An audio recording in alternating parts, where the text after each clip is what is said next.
नमस्कार। इन खबर में आपका स्वागत है। देश में कोरोना के कोहराम के बीच बहुत दिनों बाद कोई अच्छी खबर आई है और एक साथ दो अच्छी खबर है। पहली खबर ये कि बच्चों के वैक्सीन को मंजूरी मिल गई है, यानी कि सेकेंड और थर्ड फेज का जो है उनका ट्रायल अब शुरू होगा। सबसे ज़्यादा इसी बात को लेकर के चिंता जताई जा रही थी कि थर्ड वेव जो है बच्चों को निशाना बना सकती है, लिहाजा उनके लिए वैक्सीन जरूरी है। और अब भारत बायोटेक की वैक्सीन को बच्चों पे ट्रायल की मंजूरी मिली।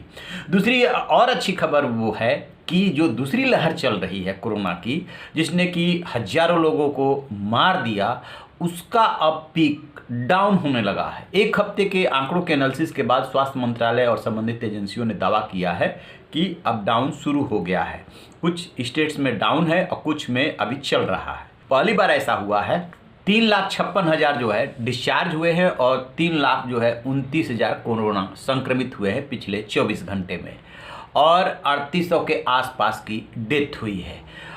इस तरीके से अभी तक जो मृतकों की संख्या है वो 2.5 लाख पहुंच गई है और जो संक्रमितों की संख्या है वो संख्या घटी है। इसी को लेकर के जो IIT कानपुर के प्रोफेसर हैं मणिंद्र अग्रवाल लगातार वो ट्वीट कर रहे थे, बता रहे थे अपने सूत्र जो मेथड है उससे एनालिसिस से कि 15 मई के आसपास जो है इसका पीक आएगा, फिर ये डाउन होने लगेगा। आज 12 तारीख है, 1-2 दिन आगे पीछे होता है, इसलिए डाउन की टेंडेंसी आने लगी है। हालांकि अभी और ऑब्जर्व करने की ज़रूरत है। इसको लेकर के सुनिए एक रिपोर्ट।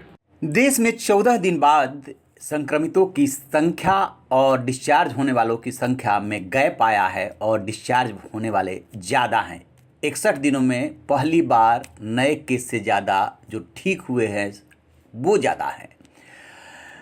30,016 की कमी आई है कुल, और एक्टिव केस की संख्या घट करके 37,15,000 हो गई है।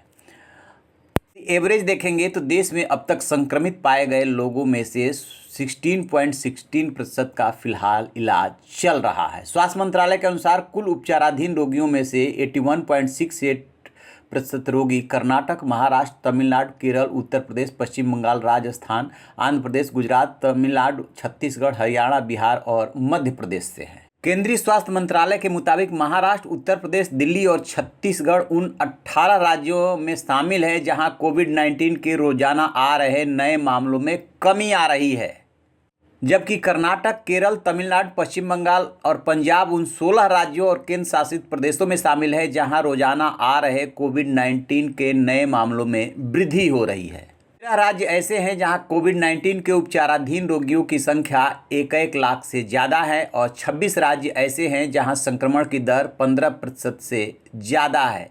देश में कोरोना वायरस संक्रमण की दूसरी लहर में जो विकराल रूप इसने लिया था उसमें जो है कुछ राज्यों में कमी अब साफ साफ दिख रही है और मौतों की संख्या में भी कमी आ रही है। हालांकि एक बात ये भी कही जा रही है कि जो टेस्ट हैं वो कई राज्यों ने कम कर दिए हैं, लेकिन ओवरऑल ये ट्रेंड पॉजिटिव माना जा रहा है।